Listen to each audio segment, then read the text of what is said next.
All right, well, I'm going to get started here. Welcome back, everyone, for chapters 4, 5, and 6 Far Journeys, Robert Monroe. Continue the journey. Julie, I'll start with you tonight if you want to do a little intro. Anything new you want to share going on related to OBEs? So I'm not sure what to make of a couple things. Um, in one of the chapters we were just reading this week, we did 4, 5, 6, right? That's what I read. For tonight. Yeah. Okay.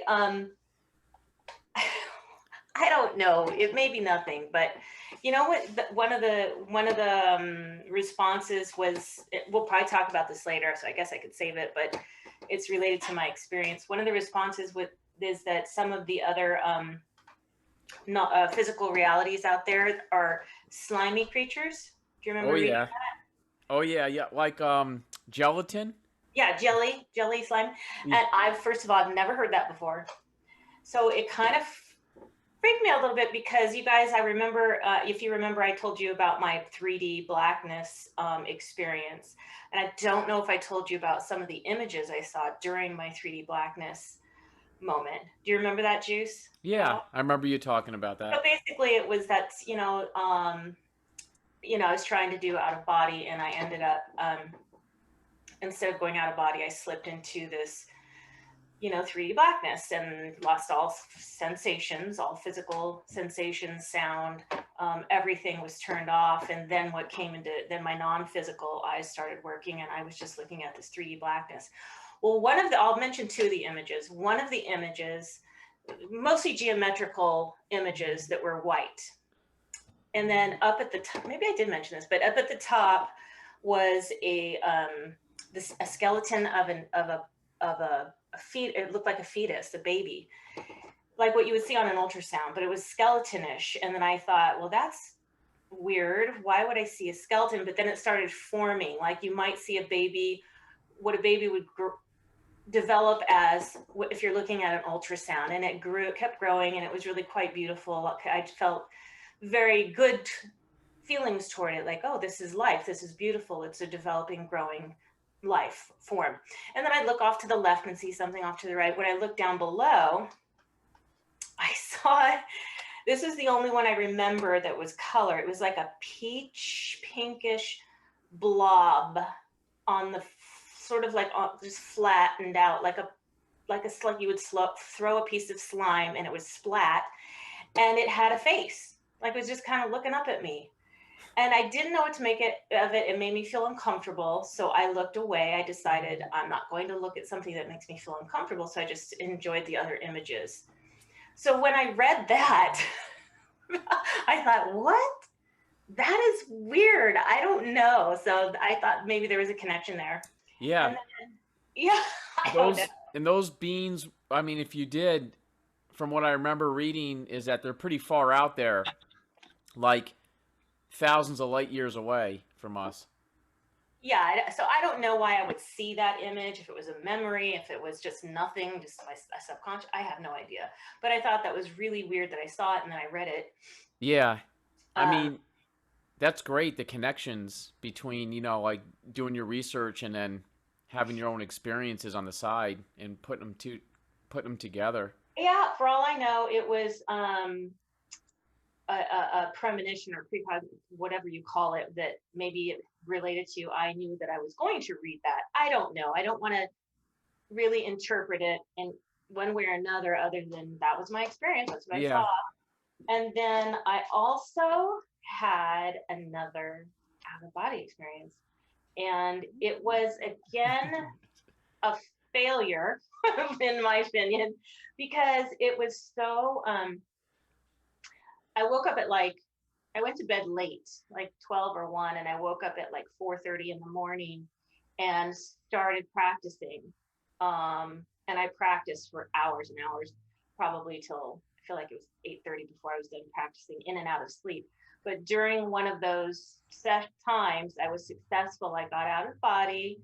It was I was a little more conscious than I've been before, but I was still not 100% like taking my consciousness with me. I didn't feel like but it was kind of sluggish getting out of body. Got out of body. It was really cool. I touched my arm. Was able to open my non-physical eyes for a little bit. I saw my arms.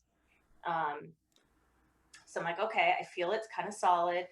I'm actually doing this, and I had full on like, not strong vibrations, but it's just like vibrating the whole time. Like it's like this subtle underlying vibration, but it wasn't strong.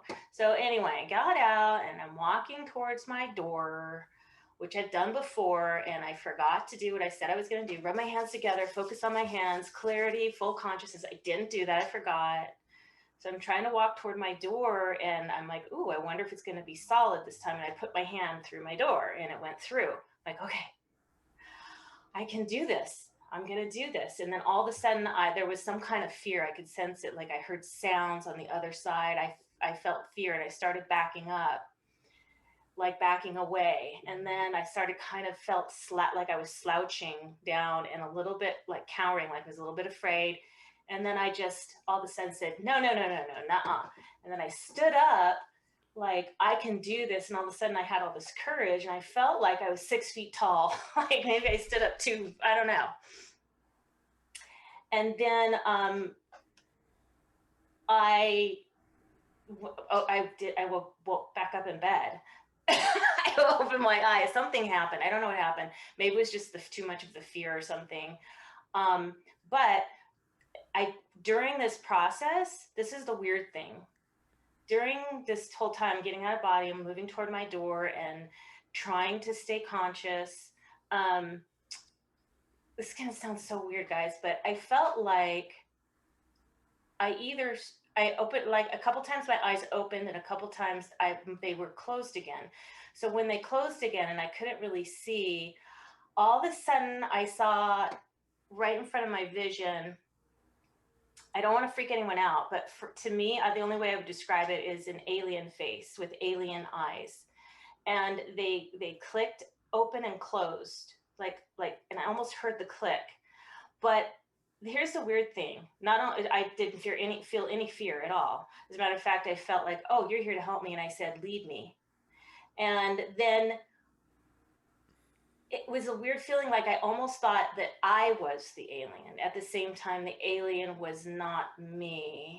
So I know that's going to sound weird, but I couldn't figure out if I was, it's like when the eyes clicked, I almost thought those were my eyes, and that's how I was being led. But maybe, I don't know.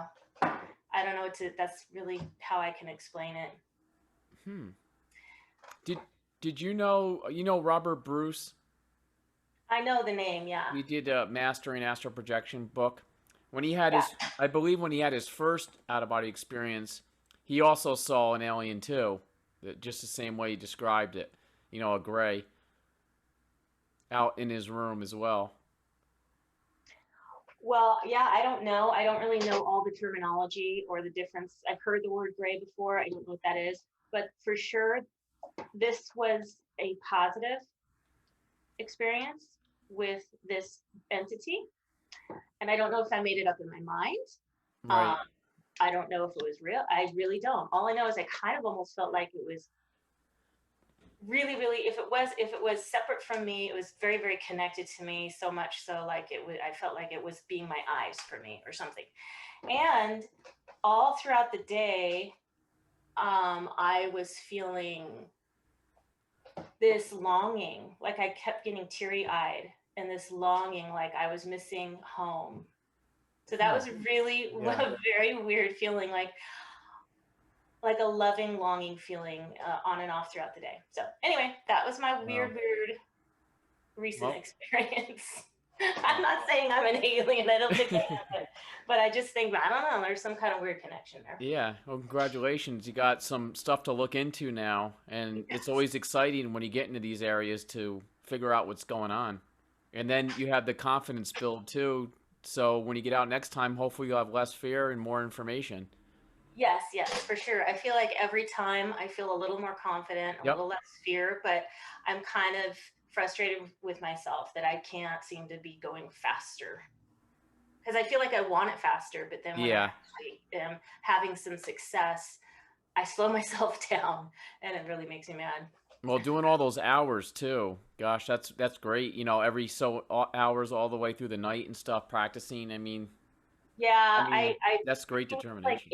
8:30, and I had already had. I should have felt like I had enough sleep, but I felt my body felt still kind of exhausted. Yeah. I think because I've been Um, trying so hard to go, you know. well, that's great, Julie. Thanks for Thank you. sharing. Thanks for listening. Dave, what's up, Dave? David. Hey, everybody. Eyes back. Eyes back. Yeah, sorry about being a little late there. Uh, no experiences to talk about regarding out of body or astral projection since the last time I shared, which was, I think, a week and a half ago. I can't remember now. One thing, though, and only one thing, I have discovered that by first meditating for approximately about an hour, we'll say, and then and only then after that to do a countdown type of meditation, it that will enable me to slip in to my dreams at a conscious level. So it's two particular things that I'm going to do from this point forward, and it's that. And the other thing I'm going to do is I'm going to start to see if I can manifest a watch with me. There's a reason why I'm sharing that, but I can't share right now because my cousin, I'm trying to get my cousin to come join us. He had a incredible experience, and based on his opinion, he felt he was on the other side for several hours.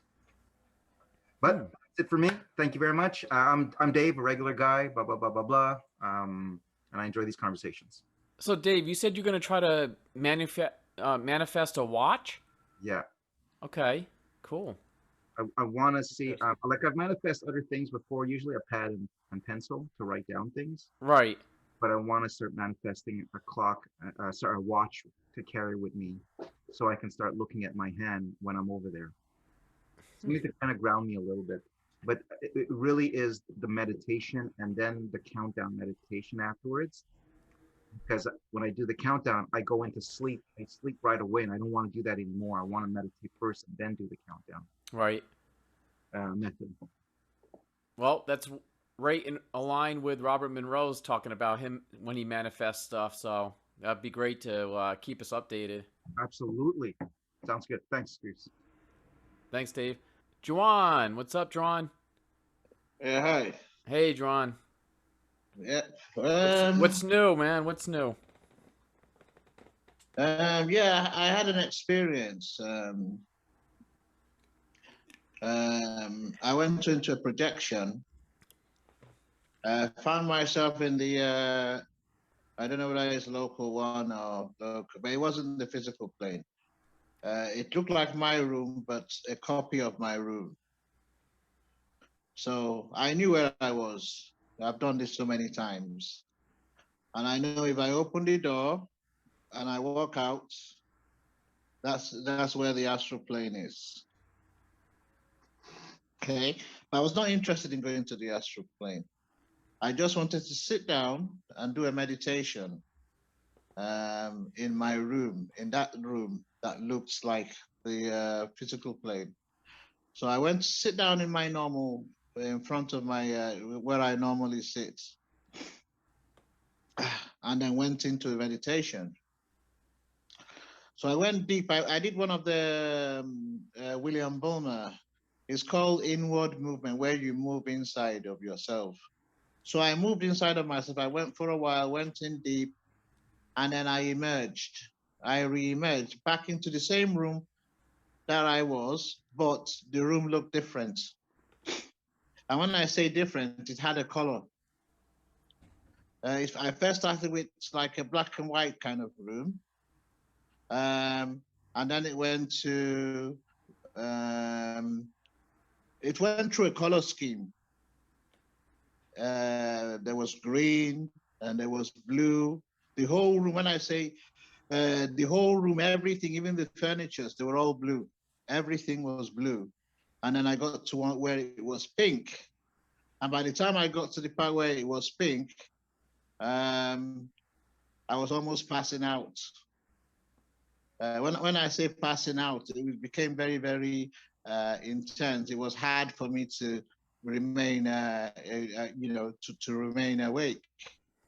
So eventually, I got to another color. I think it was purple, and by that time I'd passed out, so I don't remember anything after that. And then I reawoke. Well, the part where I reawoke was the part where I'd fallen asleep, where I'd lost consciousness. And that was when I was in a pink, this kind of, where all the whole room was pink, and you could feel the universal love, and all that kind. So I reawoke on that one. So I said, okay, I've had enough now. I want to wake up now. But it didn't work out that way. I didn't just wake up just because I said I wanted to wake up back to my physical body. It didn't work like that. I had to go through the different scheme. I had to reawake in the green room, then reawake in the blue room, and it was almost like a rainbow color scheme in terms of the colors. Yeah, it was very, very, very, very powerful experience for me. So eventually, after so many false awakenings, I eventually woke up. Yeah, yeah. Because it's almost like when you go deep, you can't just wake up like that just because you think about your physical body. Yeah. It's kind of like you have to come back through the way you came and shut those doors on the way until you get to where you started from. So eventually I got to the point where I started from, which was the room that looked like my room, and it was in the proper, it's a bit like black and white with some colors and everything on it. And that was the end of the experience. With all the false awakenings, were you getting scared a little bit? That's another thing I want to mention. Anything to do with fear, anytime you have an experience where you're feeling fear, it means you're not on a higher plane. Okay, you're so on the plane, right? You're on the plane in between. So you had no fear then. So you don't once you get past once you are on there's no fear there. There's nothing where you would experience fear. The fear is when it's at the beginning stage. Until you get out of that door, until you're able to walk out of that door, that spiritual door in the first place. Actually, walking through that door is like an ascension, right? Because that door there is not just it's not your door to your normal, your physical door. It represents something. It represents a doorway to somewhere, to another dimension. Yeah, I have faced that door a handful of times, and I'm tired of not going through it. Yeah, but the way to go through it is not to put. It's just to simply open the door. Yeah. I'm laughing. That's easy for you to say. Yeah, that's funny. I used to try that too, because I'd read in some books that you just walk through the door and you just go through it, and you can walk through the walls and stuff like that. And there are bodies that can do that. A higher level the vibration bodies that can actually walk through the walls. But that's not the situation in this case. Especially if you're. I'm thinking that it's probably something that I just need to. It's like lessons building up of teaching me about fear, because I do need to get past that. When I think, oh, I don't really have fear, I really want to do this, I'm kind of shown that, oh yeah, I still do have a little bit of fear. I've had some different things. I haven't told you guys everything, but I've had some different things, and it's like, okay, that was a little bit of a test. I feel like that was a little bit of a test. So I'm really just making these small steps toward the right direction, I think. Yep. Yeah. Well, yeah. Now, what you said is absolutely exactly correct. Because I had to encounter that. I even found out fears that I did not know I had. Yeah. Yep. Monroe talks about that too. Fears that you never knew you had. Yes. Yeah, he talks about that a lot, about those fears that come up that you never knew that you had, and they'll come up. Yep. Yes, they will come. They will all creep up, because when you're in that room, that room, you're already on the psychic plane. Yes, you're already on the psychic plane, and that body apparently is how can I put it? It's actually seriously related to our physical body. It's actually classed as a physical body, even though it's not on the it's the plane where it operates is on the psychic plane. It's still classed as our physical body. Oh. Oh, A Juan. bit clumsy, Yeah. a bit clumsy to move around, but it's our physical body. Congratulations, Juan. It seems like a lot of people are having good success lately, and I'm glad you had a good experience. Thanks. Yeah, but Thanks. congratulations. So yeah, Yep. thanks. Yeah, I've been at it for quite a long time now. I mean, over 40, Yeah. over 40 years. So, I'm currently writing a book on it now. Yeah. Well, it's nice for you to share your latest experience. It's always nice to hear. Yes. And I guess Yes. let's see, Robert Monroe. Would you like to do an intro? Hi, yeah, can you hear me okay? Yes.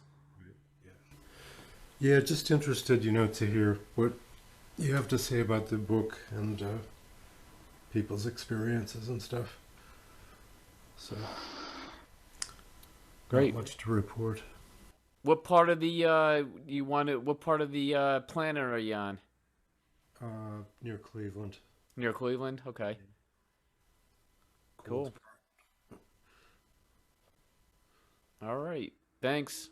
Sure. Yeah, anytime you feel like you want to share an experience, feel free to do it. Okay, thanks. And I'm Juice. I'm out of New York. And I'm practicing my butt off lately. I'm doing the Gateway series right now. And I had the last time we did the meetup, I had a partial OBE experience. But since then, I have no experiences, but I'm really enjoying the Gateway series. I'm in the threshold part of it right now. So I'm going through that where he talks about color energy, healing yourself, and other techniques to get into Focus 12, from Focus 10 to Focus 12. So I'm working on that right now. And for anybody that doesn't know, those are different levels of consciousness that Monroe uses when you're meditating and going through his tapes. So you get in different focus levels. And of course, you want to try to work your way up higher and higher as you go along. All right, let's get started. All right, Chapter 4, getting into the Explorer team. Has anybody on here ever listened to any of the Monroe Institute's Explorer series tapes back in the day, where you can actually listen to them channeling different entities? Wish. Yes. No. Yes. No, I haven't. You haven't? But boy, this really reminded me of the Law of One of the Raw channeling, big time. Well, he gets into channeling big time here, and he calls it the Explorer team. And so in Chapter 4 here, he's continuing his research program with volunteer groups in the lab. And later they would be known as the Explorer team. They did this on the weekends, and the group ended up being around 6 volunteers when he got it rolling pretty good every weekend. A lot of people. I'm so sorry. Do you know if the physicist is that Tom Campbell? He's in there somewhere. I don't know if they're actually talking about him. Oh, okay. I was real curious when I read that. I thought, hey, I wonder if that's Tom. Does anybody know? Does anybody out there know if they're talking about Tom? Tom. Well, I know they bring up the big toe in the book. They bring up the big toe, but not in the same context as Tom Campbell. But it's kind of funny how they're talking about the big toe in here. And then his book is named My Big Toe. So I thought that was a nice coincidence there. I'm wondering if that's him. So anytime I'm babbling off here about the book, just go ahead and throw a hand up if you'd like to comment or add anything. So one of the most important things during the testing time was subjects had to make sure to empty their bladders because that caused the most problems and interruptions during the experiments and stuff. So that's, I mean, I've had that problem a million times in the morning and practicing and stuff where I have to go to the bathroom. So always make sure you empty your bladder. Let's see, once the subjects passed through the light or achieved OBE state, they weren't particularly interested in the research and stuff. So if some of the research volunteers went too far sometimes, they didn't care about checking back in with Monroe and the team because they were so far out there and having a good time, and it was like Earth was just nothing anymore, and who cares, it's like they didn't want to check in anymore. And sometimes Monroe, during the experiments, they would send the subjects to play on the moon, and it turned out the moon was just it was basically a dull place to hang out. Bunch of craters and mountains, and it was pretty boring. So I thought that was pretty funny. We all talk about, you hear people say, oh, can we go to this planet? Can we go to that planet? But how quickly would you get bored if you went to these places? So, and then other points, they decided to go farther, other parts of the solar system to different planets. And basically, there was just mile after mile of craters and mountains. No vegetation, no sign of life, nothing that would attract human attention. So I thought it was interesting to think about what we're sending to Mars and stuff, the probes and everything, and why people think it might be fake. Because it just looks like a little set you could just set up here, on Earth somewhere. So, I don't know, there's something in there between the correlation between the two of what people expect and what actually is the truth when you actually get there, either by ship or by out of body. Are things really that exciting sometimes? Or we think that they're exciting in our minds until we actually do it. And sometimes during in the control room, when the volunteers are out and doing stuff out of their bodies, it could be a few minutes passes in the control room, and it could be hours, or it could be timeless to the volunteer in the booth. But that was interesting, of the difference between different times. And I'm sure the farther focus levels and stuff gets more distorted. And then there's an affirmation that the Gateway program uses. You're more than your physical body, and then it goes on to all these other things afterwards to say to yourself. And that was incorporated into the Explorers. And once they start incorporating the affirmations from the Gateway program, it caused serious changes. And Focus 12 subjects encountered intelligent beings. So he starts using this word a lot now, intelligent beings, who are more or less willing to communicate. So now we're getting into a place where using these affirmations from the Gateway program during Focus 12, where they're getting intelligent being communications. And then we started getting into intelligent beings, stories and stuff that happened during these experiments. Julie? I was going to say, actually, I did, although I have made that request before, not exactly how Monroe quotes it, but pretty much like that. Because when I first started researching astral projection, someone had that quote. Someone said, "Oh, you should say this before you try." But anyway, I did say that.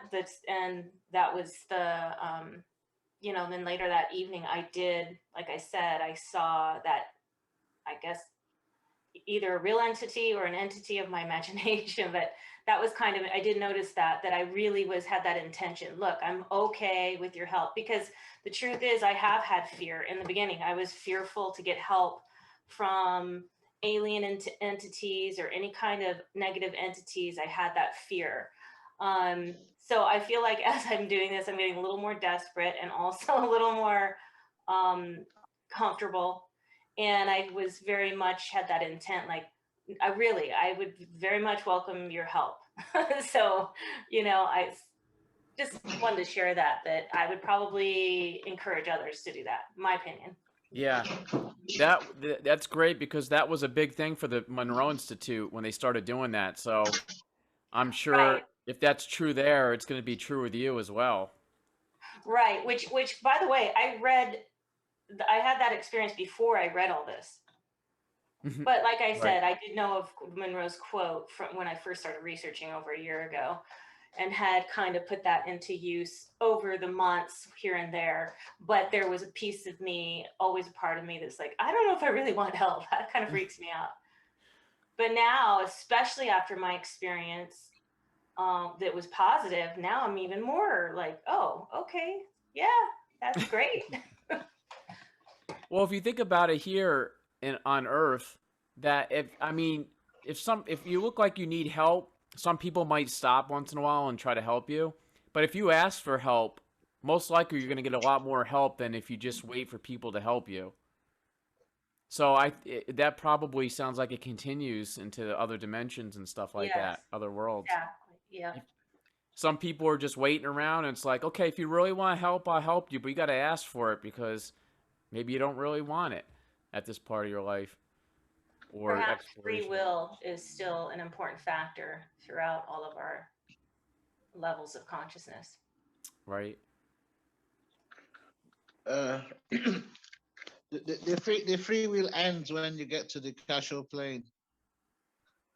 But right up to the astral plane, yes, we still have free will. But when we get to the higher planes, we have to surrender that will in order to move further. Yeah. But it's not even it's not even that we surrender it. The body that we take, the body that we use, the spiritual body that you use, the ego is actually muted in it anyway. So all you're gonna be is a passive. You would be semi-lucid in a kind of semi-lucid state, because you So, can't take the ego. You can't take your ego to the higher plane. so Johnny, remember Yeah. Robert Monroe says he kind of in this beginning of this book he gives up trying to do everything and just leaves it up to his higher self to take over. Yes, Something like yes, that. yes, Yeah. yes, yes, yes. You have to build the higher self is kind of like the mothership. Okay. That is the mothership. That's what takes us to where we need to go. Right. Yeah, the guides can help us. They can do that, but if the guides are not pointing us towards our own inner lights, then they're of no use to us.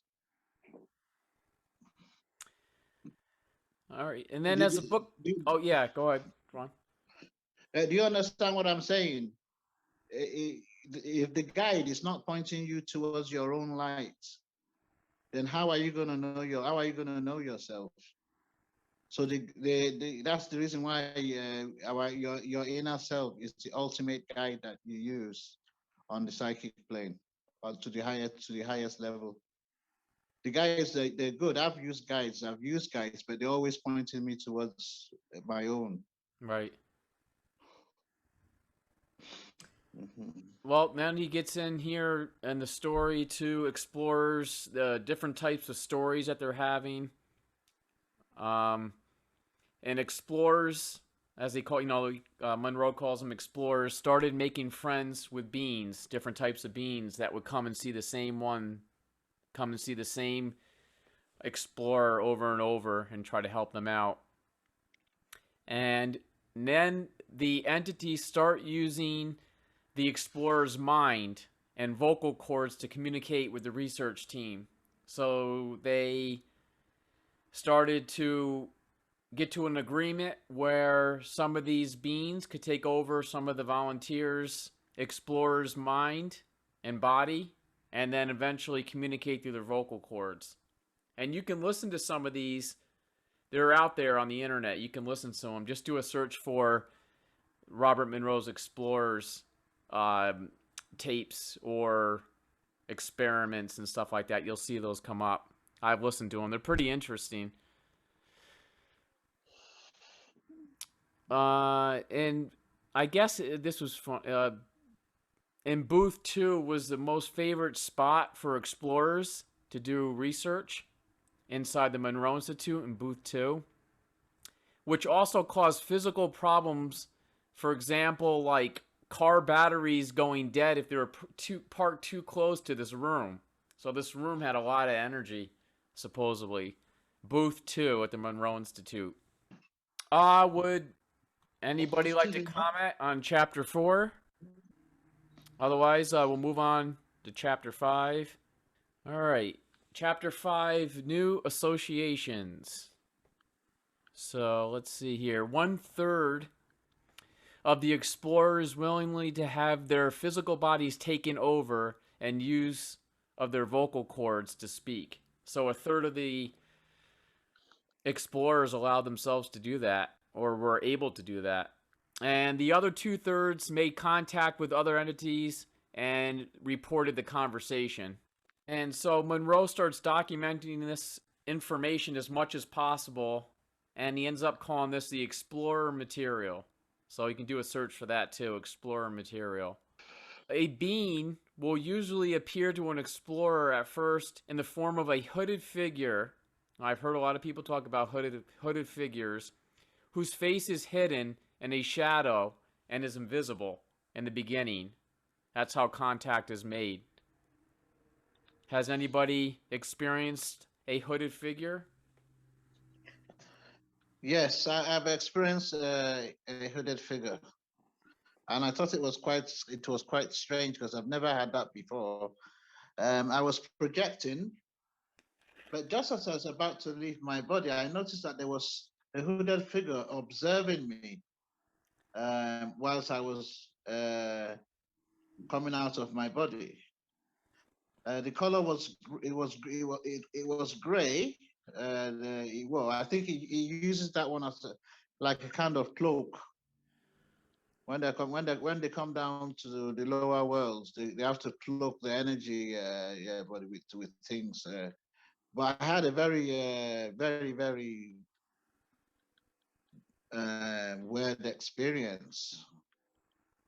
After he did not make any contact with me. He didn't say anything. He was just observing me.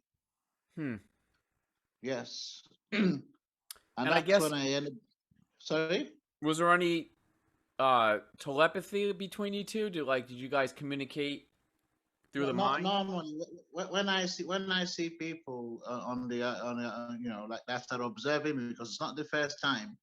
Sometimes I've seen other projectors who had seen me, and we've made eye contact with each other, not really made any communication, and I just wondered why he had to wear a cloak, a gray cloak on, because I didn't think the part where I was that low.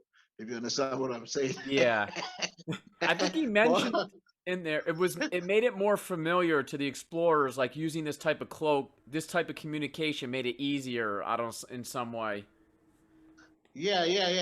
I know, but I didn't really engage with the I didn't really engage with the whatever it was. I didn't engage with it. I just went out and did my thing. Yeah. So. Interesting. Because all the knowledge that we need to know. This is what I found out. It's all within. The mere fact that you're projecting suggests that already there's a union between you and your inner self, or else it's not going to be possible for you to be projecting consciously. If you understand what I'm saying, when you're projecting, when you are awake and you are doing a project on the psychic plane, it's two of your minds that is supposed to be working, not just one now. Right. Your objective mind and your subjective self. The two of them are supposed to be working together. I think But yeah. not a lot of projectors are aware of this. They are looking out for a guide, someone who's going to show them the way, Is whereas that the way is within them. would you consider that when Robert Monroe says the super mind? Would you say that was the other part of it? Yes, that's what Okay. I'm talking about. The super consciousness. Yes, yes. Towards the end is when he realized the value of it, and then he started looking for his core self, his core being, to make more sense of his experience. But that was a process in itself, which I was even going to ask you: are you going to read his final book to the last book? The what's it called? The ultimate. What's it called? The The last book. ultimate journey. Yes, yes. I'm really keen on that one too. I read that book. It's Yeah, awesome. I would like to do that, John. I want to do it right after this one. I want to go right into Yeah, that. yeah. I'd be Definitely. keen on that one. Yeah, Okay. absolutely. Cool. Yeah. All right. Now the beans have to use this information of the explorer's head to try to make words on what the bean is saying. So in other words, it looks like they have a hard time with human minds trying to communicate and trying to get the right information out to say in words, which is almost impossible sometimes to say in words what these beings are experiencing and trying to pass along. So this is very hard. I think they had parts of it is because I've experienced this before where um, when you're experiencing your higher mind, everything is understood. Everything, the whole secret of the universe, everything you know it. But when you now wake up and try uh, uh, to now, a lot of it has been lost. It becomes fragmented. The message becomes fragmented by the time it gets to the objective mind, Yeah. Yep. and There. that's Yeah. it be distorted. Yeah. And that's a big problem they're talking about. Exactly that. That's a big problem trying to get that info across. Here's one explorer talking, saying, uh, "We are here because more advanced sort of consciousness dreaming us. We need to learn and better ourselves here. Not sure why this oversoul is having this daydream." So, are we basically a daydream for, as he puts it, an oversoul? Somebody over top are basically dreaming us here? So we're learning at a certain level, and then they're learning at a certain level, but they're actually making us here so they can learn, and then we're here so we can learn stuff as well. So there's different levels of this he starts getting into. It gets a little complicated for me. Julie? Well, that to me that just sounds like your higher self, the oversoul. So yeah, your higher self is the real you, the true you, and the higher self is experiencing multi-dimensional, experiences, physical and non-physical, across the spectrum, this universe and other universes, I would think. And then the higher self is the true you, right? Right. So why would this self be doing that to the lower self? What do you think? Possibly. Well, I come from a sort of a more of a spiritual, I think, point of view. Like I said, a lot of this material is very similar, or well, when he gets into the seven circles, which I think is coming up, um, that's like a, a parallel of um, the raw material. So I don't know if any of you are familiar with the raw material, but so the higher self would just be um, your higher level consciousness exploring itself. Right. It's a way to um, evolve, really. It's kind of, I guess, that's the way I understand it, is Yeah. that we are all of our higher selves are on an evolutionary journey. And that, I know it will sound weird to you, Juice, maybe a little bit, because I know you're not a well, I think that you shared that you don't believe in like God and stuff, but anyway. So I kind of see source as the like the beginning, if you will, although there's no beginning, um, as the highest source of all, and that source sort of fragmented off.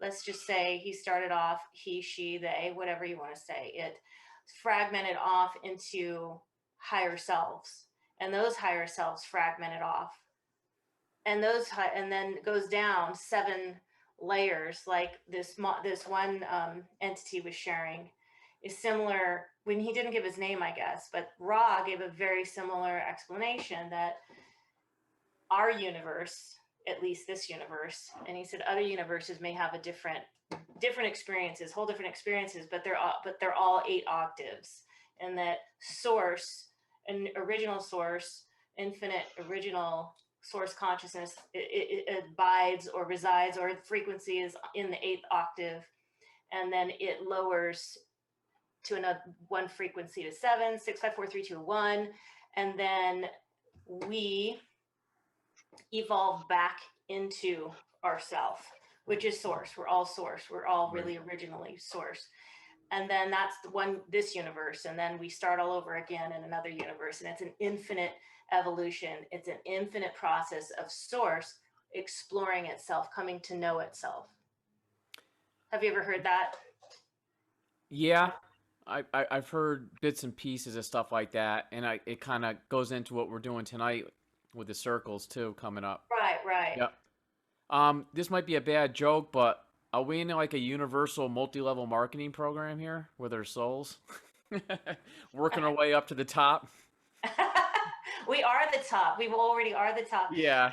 From my religious background, when I heard like the way Ra explained it, it sounded very interesting to me, because there's the bits and pieces of, I think there's bits and pieces with all religions. There's lots of crossover, but and all, even the spiritual, even this, and even Tom Campbell's, virtual reality. There's just different metaphors for the same thing.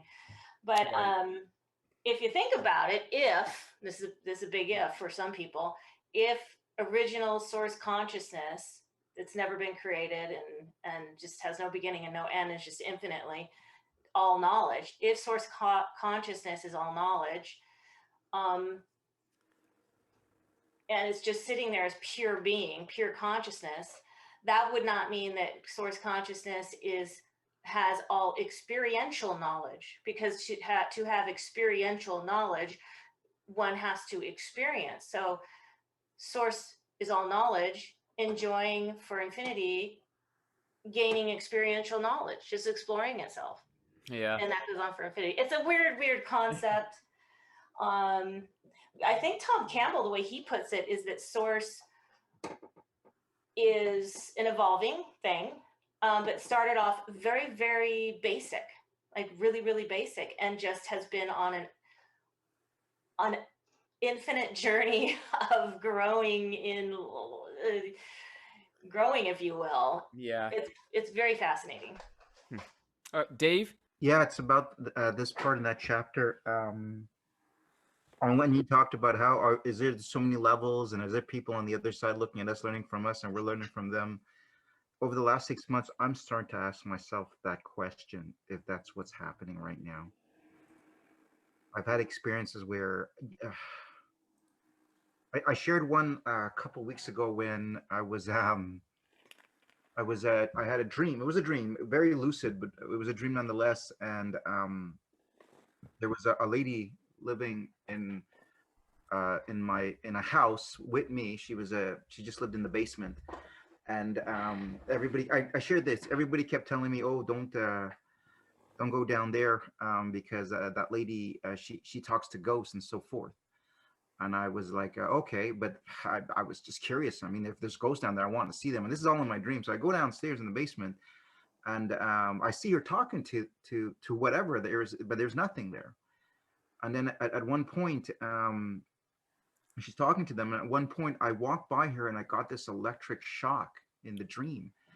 And I said, what just happened to me? And then right after that, I started shifting. And the next thing I know, I was on the other side of what she was seeing. and there was a man there, and he was taking notes. And he just stood there in a state of shock looking at me. And I said, he said, oh, what are you doing here? I said, what am I doing here? What are you doing here? And she's looking at him like if he's there. And I couldn't really remember now that I think about it if she saw me, but I think she did. Like I was a ghost to her now. And that's when I asked him, what's going on here? I'm confused. She's looking at you like you're a ghost, but you're not. She goes, that's very hard to explain, David. Let's just say right now, I'm from somewhere else and I'm writing my thesis, and this is how we learn. And then I woke up. So with that coupled with a whole bunch of other dreams, I'm starting to ask myself that question now. It's a fun journey, Dave, right? Yes, it is, sir. All right, guys, we get into the circles and different levels, which Julie was kind of talking about here a little while ago. He's saying here that plants exist on levels 1 through 7, animals 8 through 14, humans 15 through 21. And if you go higher, you have to give up your human form after that if you go above 21. Levels 21 through 28 is a bridge which we enter upon death. Would anybody like to talk about that? Well, when you say it's the bridge where people enter after death, people enter at different levels. Yeah, I mean, yeah, he did mention that earlier. People are stuck on different levels, so I'm wondering how that. Maybe it's a lower level, like is 21 through 28. Maybe they're on 21, the low Yeah, end. yes, the one where they change their form, that would be when they've entered the spiritual plane. You have the psychic plane and you have the spiritual planes. There's a division. Some people, majority of people go to the psychic plane, and they call that their home. But the home of soul is next, is with the source. So then, well, then he gets into for that these circles go on, and then there are levels inside the next circle, and then there's levels inside the next one for infinity. It just keeps going on and on. They keep on top of each other. The next circle, the next one, and then different levels inside that. Yes. Even within the astral plane, there are different levels. There's a lower astral plane, there's a mid astral plane, and there's a higher astral plane. And it's called higher astral plane for a reason. When you get there, you will know why it's called higher astral plane. Everything there is huge. The buildings there. So you know you've landed. You know you've landed in the higher astral plane.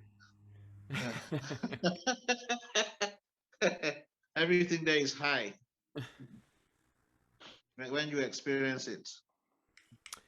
Well, then he gets into talking back to different entities and stuff that they're contacting, and they ask him a question: "Where's the closest life forms?" And the response they got was thousands of light years away.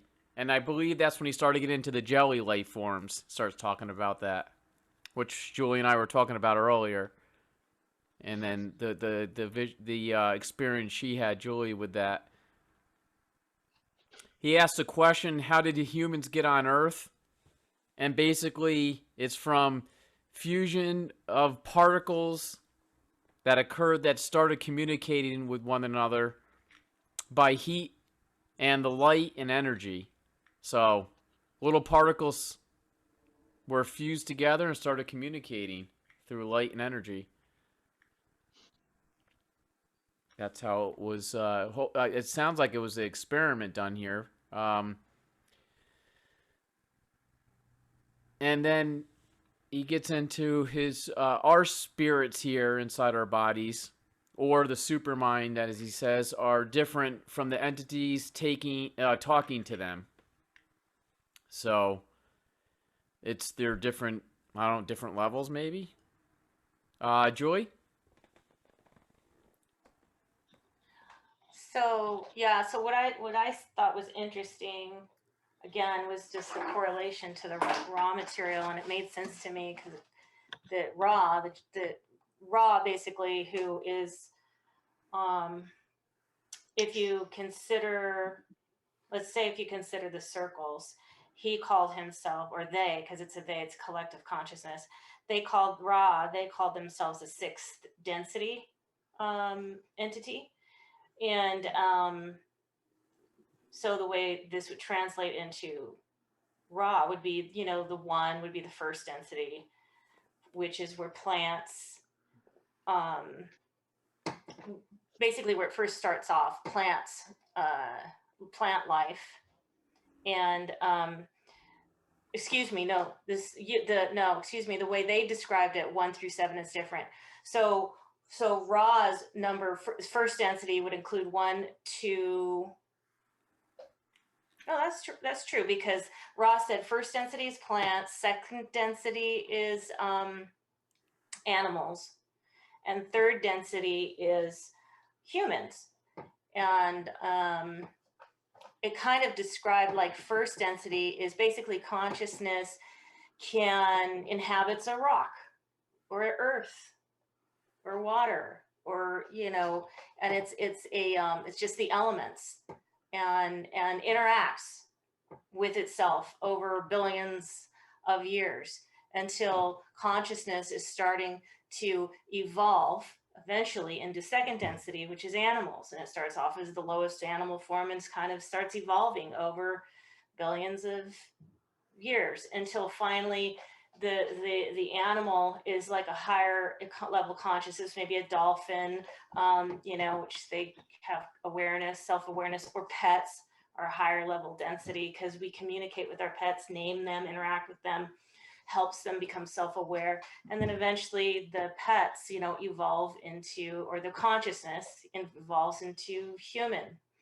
And then human after that would be the fourth density, which is the bridge, which is where we cross over and we're hanging out on that astral plane level, which has several levels as well, lower and mid and higher, and trying to figure out if we are going to incarnate. Some say we have a choice. We'll have a choice. Maybe we can incarnate again back on Earth for whatever reasons.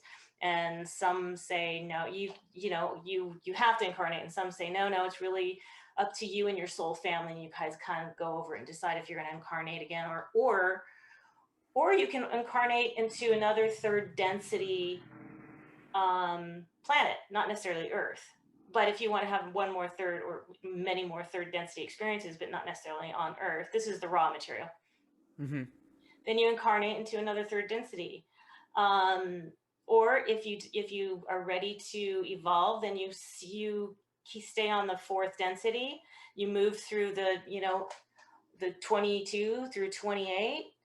And you choose you're not going to be reincarnating back to a human, and then you can continue evolving, who knows, billions of years, eventually up to the fifth density, which is, according to Ra, the fourth density body is part chemical and part light body. The fifth density body is holy light body, a full light body.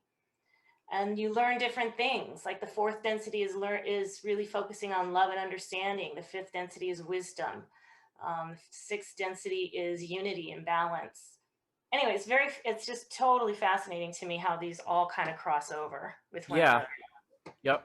And he gets into the spirits that come here. Some of them have reincarnated hundreds of times here on Earth, and some have never even been human or on this planet before that they're communicating with. Yes. Ra also says that same thing. And these spirits' minds, they can reach out over millions of light years. And I mean, that makes more sense to me, than us building rockets to get to, like, it's almost impossible, it seems like, to use technology to get to all these different universes. We Right. have to use our minds, or astral bodies, or out of body, to reach these other parts of the universe. There's no way we can do it with rockets and stuff like that. It seems like, to me, a joke. And the astral body will take us to the astral version of those planets or those new galaxy, because we're using the astral body. Right. Yeah. Yep. So the body is that body that's like an orb. It's like a brown. The spirit. It's called the immortal spirit. That will get to any of those planets just by just thinking about them. I've used that body before, and it's fantastic. It's unbelievable. There's not even any movement. All you just have to do is think about where you want to go, and it's where you want to go is right there in front of you. Right. And that's when they asked the questions to some of the spirits, they just, about travel, they're just like, yeah, it's just by thought. We're millions of years connected, millions of light years easily connected to other thought forms and stuff, different thoughts that they use to communicate Yes, yes, and to yes, travel. yes, yes. Because as soon as you think about it, because the immortal spirit, that body, is not bound by time, space, or anything like that. Right. So you don't have to speed up in warp speed to get there. If you understand what I'm saying, Yeah. as you think about it, it's there. Right. So there's no conscious movement. You can stand where you are, and it will be there. Right. Dave? Yeah. Yeah, it's a question for the group actually, pertaining to some of what we're talking about. It. So, do people believe there's a clear, defined difference between out of body experience and astrally projecting, which would include the realms of these experience you would experience with these exits, or is astral projection just an elevated level of an out of body experience? Well, in astral projection, you're not actually leaving your body. Yeah, You're you actually yeah, traveling. You're traveling inward. It's an inward journey, but it appears as if you're coming out of your body. But in reality, you're not out of your body. You're entering into the inner universe, into your body. It's called the body of feelings. Your body of feelings. Dave, I see it as more. I don't know. I see Robert Monroe's more way of terminology, more scientific, and then maybe more spiritual people who aren't as scientific use astral more. I That, myself. sorry. Go on. I remember that we had this conversation, I think Monday, regarding one of the chapters. Yes, I remember that. It was more like an esoteric word used among them Yeah. to describe this experience. Okay. I come from an esoteric background. So, and that's the reason why I would use terms like the astral world and the mental plane and stuff like that.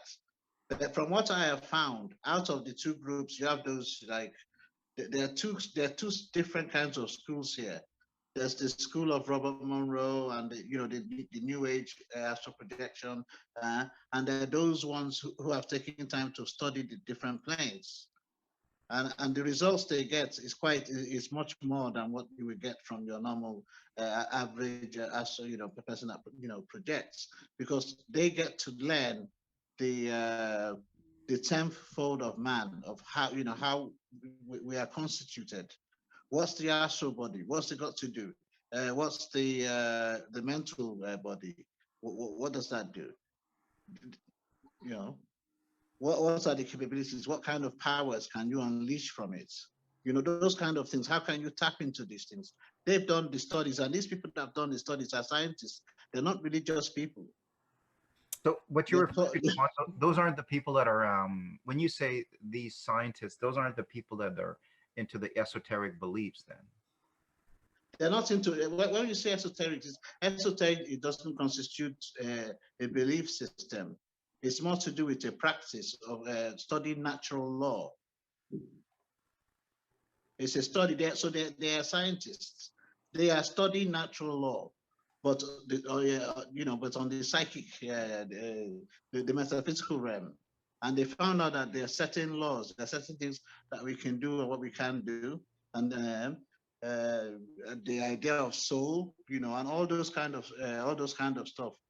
And a lot of people that are not initiated into these things and they go into them don't understand they don't understand what is happening. They don't understand the nature of a plane. If someone gives me an experience, for example, they say, "Oh, I went through here." I can tell you straight away that look, this is, and this might sound very bad. How can you know? How can you know that this is what?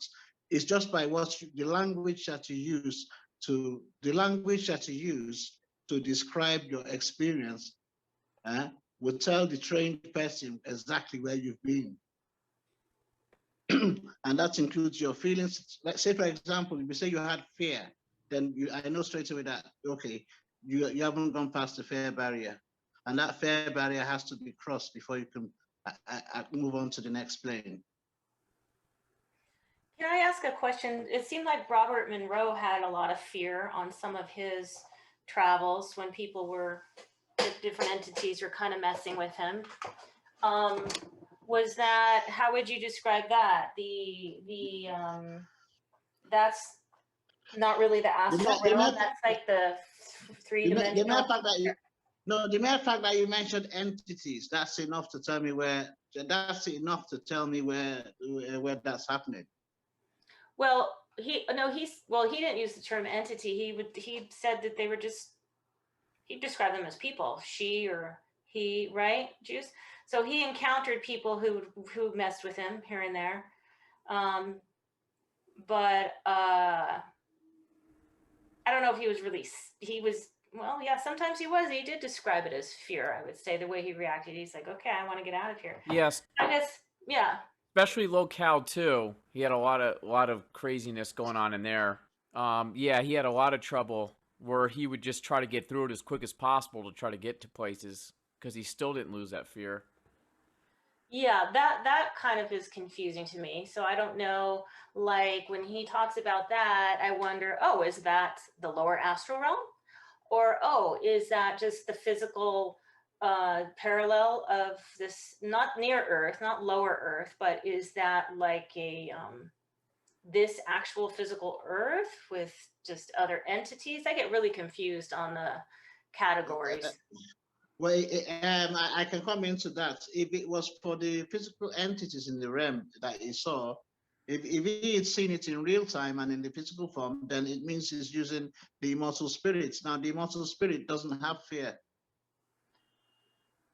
Wait, what's you said muscle spirit? No, the immortal. It's called the immortal spirit or mental body. It doesn't have fear or anything like that. And that's how you can get to tell that, okay, this person is having one of the low level ones experiences, because you have, before you can even move to the astral plane, you have to get past the fear part, because there's no fear in the astral plane. You will not experience fear if you're in your astral body and you're in the astral plane, because there's nothing to be afraid of. It's a better place than here.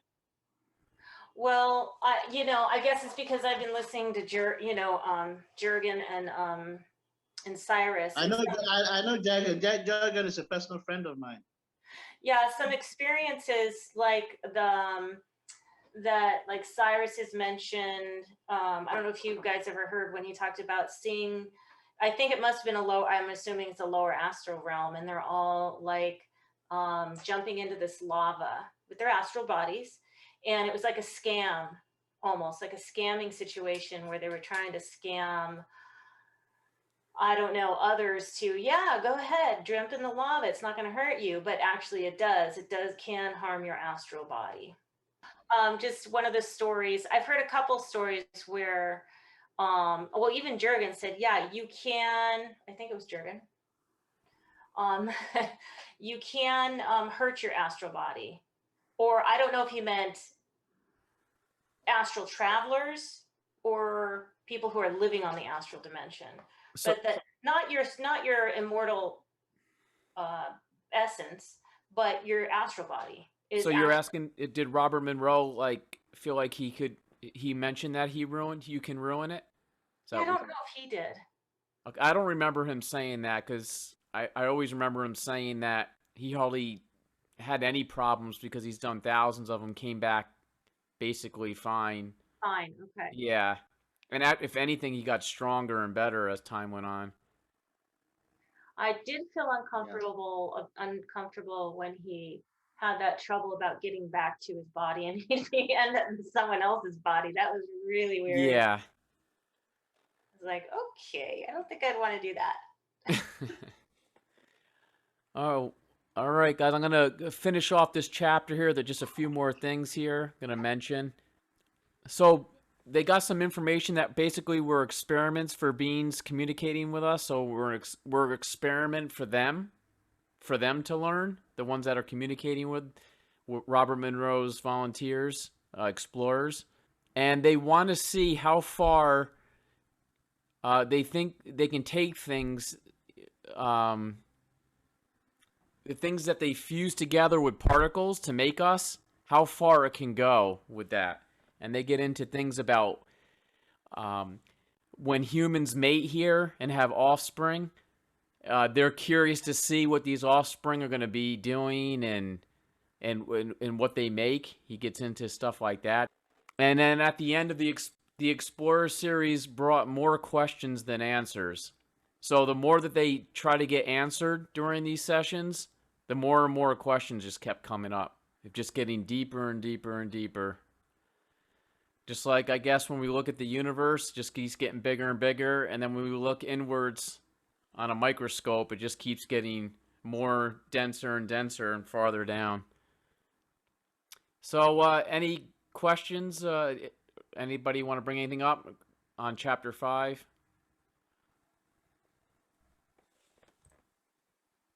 And then we'll move on to 6, the last chapter. And Chapter 6, segue. We get in, during the Delta sleep, our consciousness is completely detached from the physical reality, and the body is on autopilot and will contact the consciousness if needed. So, Monroe believes during the Delta state that we're all out of our bodies doing stuff, and the physical body's just doing its thing just to stay alive. It's on autopilot. And then he gets into dynamic energy. And I was wondering, I put soul in question marks, if that maybe might be related to a soul. Dynamic energy has yet to be identified in all carbon-based organic life. It is this essence in organized form that enters the physical body prior to birth and departs at death. To me, that sounded like the soul. What would be a definition of the soul? Yeah, dynamic energy. That's what we are. And then it gets into some Explorer series transcripts and starts talking about some more information that they're digging up during these sessions. And starts getting into healing work. And some of the beings that they're contacting are doing energy work on them. And one person talks about being taken into a disc and has work done on their stomach and stuff like that. Energy work. One of the beings was doing work on one of the explorers to get them ready so they can talk through their vocal cords. So they had to set that up so they could use them.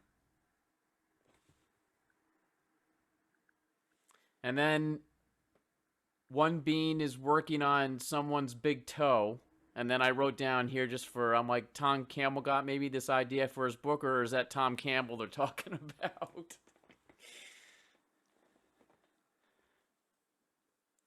And if anybody doesn't know, Tom Campbell used to be a big part of the Monroe Institute at one point.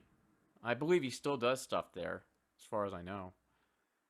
And then when a being gets into your mind, when he comes into your body, they have total access to your memory storage for that person that they're inside. So they can do the best they can to try to communicate from what you got in your brain. They can also change the temperature of the person who they are in.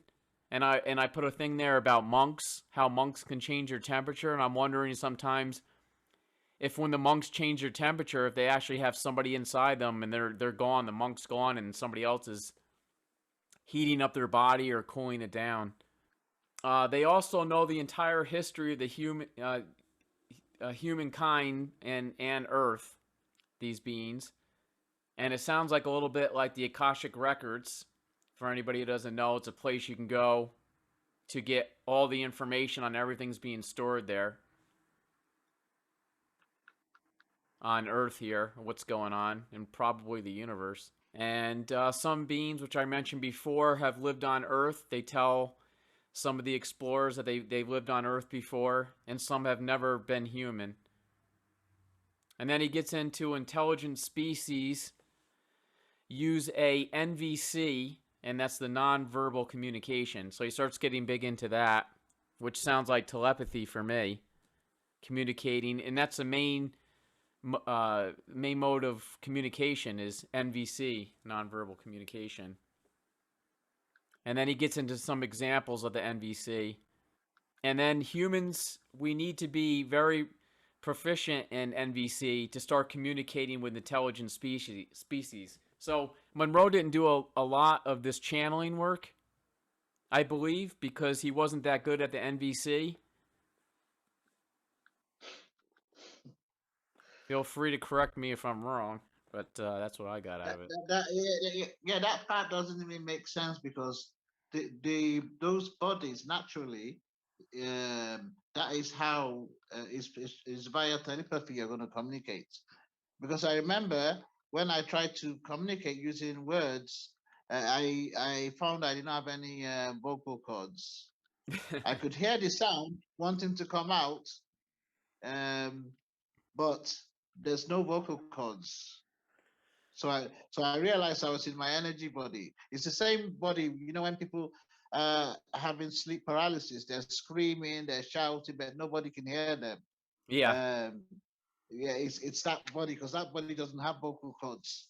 So there's no point screaming and shouting in them. You just use your mind to communicate, and the other person will understand because the astral senses is not like our physical sense. So it's not like our physical. It's not like our physical senses. It's already that's how it is. You just have to look at someone, and then they know what your thoughts are. So do you think when somebody's in sleep paralysis and they're screaming and shouting, do you think like helpers or any entities that are around them, they can hear them yelling during that? Yes, Yeah. yes. I'll give an example. If you were in sleep paralysis and you were yelling, and there was your partner would lay next to you, and they were in sleep paralysis in that mode, they would hear you yelling very loud. Yeah. Yeah, I wonder how many times that's happened and nobody really knows what's going on.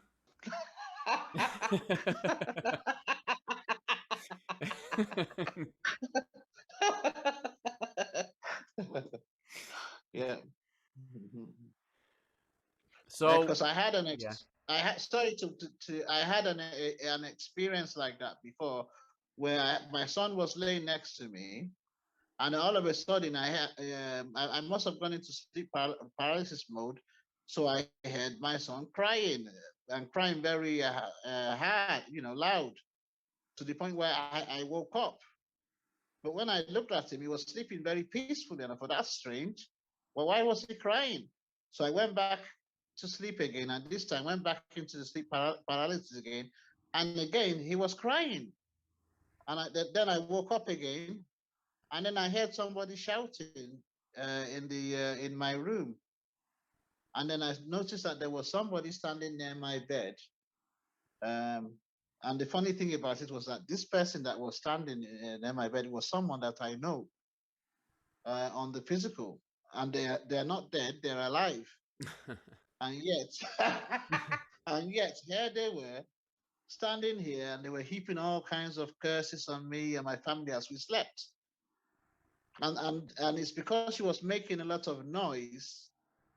That noise is why my son was crying, because she was making a lot of noise. So that told me straight away that okay, you're not a professional. You're shouting as if you're using your vocal cords like you would do on the physical plane. Yeah, you don't need to shout and do that stuff here. So I grabbed hold of her. I said, "What are you doing?" And I grabbed hold of her, and she disappeared. So I thought, okay, so she disappeared. So I just stood where I was, and then I simply sent a command for her to return. And she returned. She didn't know how she returned, but she returned. She was back in the room again, and she did the same thing again. She disappeared, and then I called her back. I said, "There's nowhere you can hide." So I gripped her hand. I said, what? And then I decided, okay, I, I took her up to the higher plane. I grabbed hold of her hand and took her up to the higher plane, to the higher part of the astral plane. And I noticed that she couldn't, she wasn't happy. So the light was too much for her, and I could see what it was doing to her. In the end, she pleaded for me to let her go. So then I let her go, and she couldn't fly. She just fell all the way down. So I realized that she doesn't have astral wings. She's been dabbling in the dark forces, so I don't think she's able to get to such a level. So going up to the light was too much for her. So I dropped her at the end. At least you tried. At least you tried. Yeah, but tried to but help. I went back knocking on it. I went back knocking on her door because what made me suspicious that is a bit more so that is uh, she confided in me some time ago that that she sees dead people and she's able to so I realized that okay, this is someone that can project. So Right. if someone that tells you they could project, now all of a sudden you see them projecting into your own space. So I warned her, I said next time she does that, she won't wake up. Julie? Yeah, I was wondering if I could ask a question about last chapter. I'm sorry, Julie. We already passed that. You can't do it. No, I'm just kidding. Go ahead. Such rules. You're so strict. When he's talking about the spirits, and he says they know everything's going on. When humans have offspring, they don't necessarily control the offspring, but it's part of the experimentation to see what results from mating. When two parts of a spirit or two different spirits actually mate, what happens? They don't know, and that is part of the experimentation. What does he mean? What does that mean? What are the what's spirits, and then what does it mean, two different spirits? Yeah. And we're supposedly brought here by those spirits that are saying that as an experiment. Yeah, it's a little confusing. Anybody? Well, it kind of ties in with what if you go back into the story in the Bible, it says that God let us make man in our own image. So that suggests to me that we were not created by God. We were created by God's creation, but not by God. Because why would they use a plural to describe the creation? Now maybe that's why we're not that perfect. I'm just wondering what the definition of spirits is according to this monitor that they're talking to. Maybe we're just the lower spirits from these spirits that are doing it. We're a lower circle. Definitely not higher. The higher's watching the lower one evolve. Well, I was just wondering when it said two different spirits. Different how? What do you mean different? Oh, I guess the male spirit and the female spirit, or any spirit that can have an offspring. I guess because we're all kind of individual spirits inside, we feel that way. So to see when you have one, possibly, does that make any sense? I guess. I don't know. One thing that brings me to another question. Do on the astral realm, like the lower and mid, I know that there's still families, apparently. There's just still marriage and family. So is there still childbirth? I know there's children, but is there actual childbirth on the astral realms? When you cross over and you are dead and you are like, okay, I'm going to hang out here for whatever and decide. Right. Yeah. I haven't found that out yet. I haven't discovered. No one has, from all what I've read, I haven't read that. Although I have read Robert Monroe's books, I never remember coming across that. Yeah. that won't make sense at all there, because that's the astral plane. It doesn't seem like it would make sense, but I know that they have apparently they have families and children. Yeah. There'll be family and children. Yeah. They're going about life as usual. So then that makes, and I know that there's astral sex. So I thought, well, does that mean there's astral childbirth? Yeah. That's a real good question, Julie. And then someone was saying, maybe it was Jurgen, I don't remember who. It's all blending together. That after a while, you can decide if you don't really want your bladder or your liver or like the organs that you don't really use. They kind of disappear over time, even though you're eating and drinking. Yeah. I get supposedly certain things can disappear if you don't really need them. And so if you don't have a uterus, I'm like, how are you going to have a child? Yeah. I don't know. I don't get it. Maybe there is no astral childbirth. Yeah, that's a good one to do some more research into. I'm gonna finish off here, guys. We're just about to the end here. As he finished the chapter here, the NVC, the nonverbal communication, he basically finishes off the chapter that the more proficient you are in that, the better you are communicating with intelligent species. And he's starting to use this word more, intelligent species. And then then he finishes off the chapter saying we must amuse other intelligent species when we spend millions for huge radio telescopes to try to get signals of other intelligent life. And that makes sense. Like, we're doing all this stuff, but it's so old-fashioned and probably will never come to anything because that's not the way to do it. The way to do it is out-of-body communication with the NVC. So, it's like talking about the robot, talking about spacecrafts going to other planets. How far are we really able to go with just the technology without not leaving our bodies and doing it and traveling? This brings us to the end for the night here. Do a few minutes afterwards, but if you need to leave, feel free to drop out. Thanks for coming. The next meeting will be Friday, guys. That's chapters 7, 8, and 9 on Friday, same time. So thank you.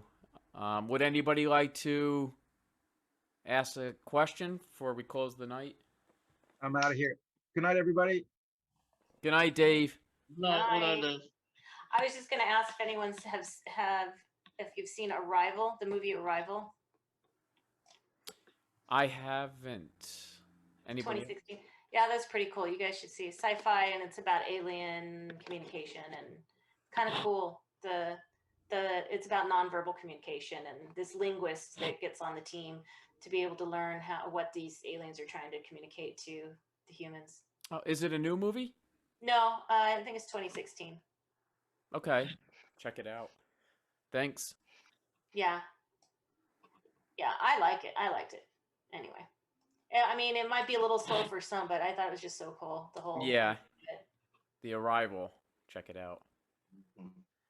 It's with Amy Adams. She played Lois Lane on one of the Superman movies a long time ago. Okay. She's been in a lot of stuff. All right, guys. I don't see any hands up. So I'm gonna close the night out.